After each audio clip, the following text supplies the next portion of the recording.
Dictation अभ्यास के लिए हमारे चैनल को सब्सक्राइब करें। चलिए शुरू करते हैं। प्रतिलेखन संख्या 1 मानक रेडी स्टार्ट। उपाध्यक्ष महोदय, आप जानते हैं कि इस विधेयक पर आजकल जो बहस हुई है उसमें हमने पूरा विरोध किया है और इस संबंध में अपने तर्क पेश किए हैं। पूर्ण विराम। सरकार ने हमारे किसी भी सुझाव को स्वीकार करने से इनकार कर दिया है। पूर्ण विराम। जहाँ तक इस कानून को अमल में लाने का संबंध है, केंद्रीय सरकार पूरे तौर पर राज्य सरकारों पर निर्भर है। पूर्ण विराम। मंत्री महोदय ने कहा है कि कई सूबों ने इस बारे में सहयोग देने का आश्वासन दिया है।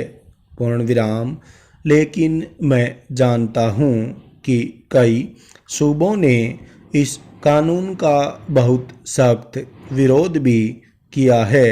पूर्ण विराम।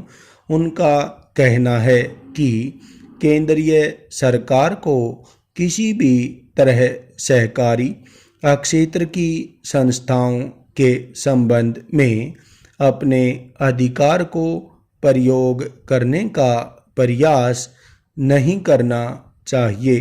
पूर्ण विराम।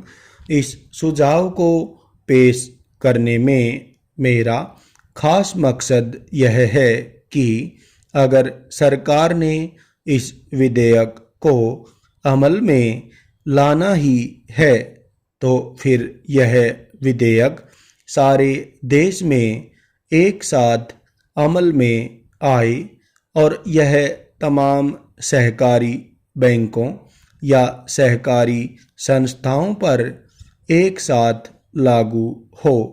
वरना जिस सूबे की सरकार यह मान लेती है कि इस विधेयक को वहाँ पर अमल में लाया जाए, वहाँ की सहकारी बैंकों को प्रीमियम देना पड़ेगा। पूर्ण विराम। इसका परिणाम यह होगा कि यह नया बोझ उस सूबे के बैंकों पर नहीं पड़ेगा जिसकी सरकार इस विधेयक को मानने से इनकार करती है। पूर्ण विराम।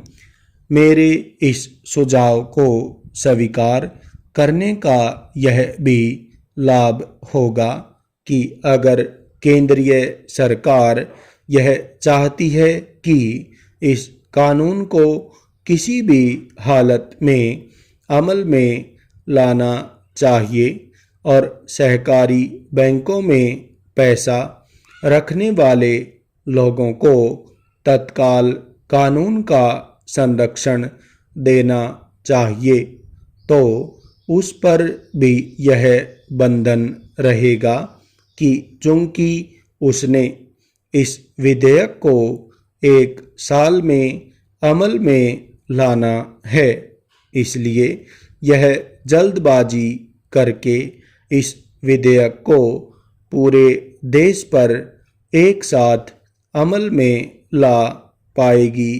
पूर्ण विराम। स्टॉप। और वीडियोस के लिए चैनल को सब्सक्राइब करें।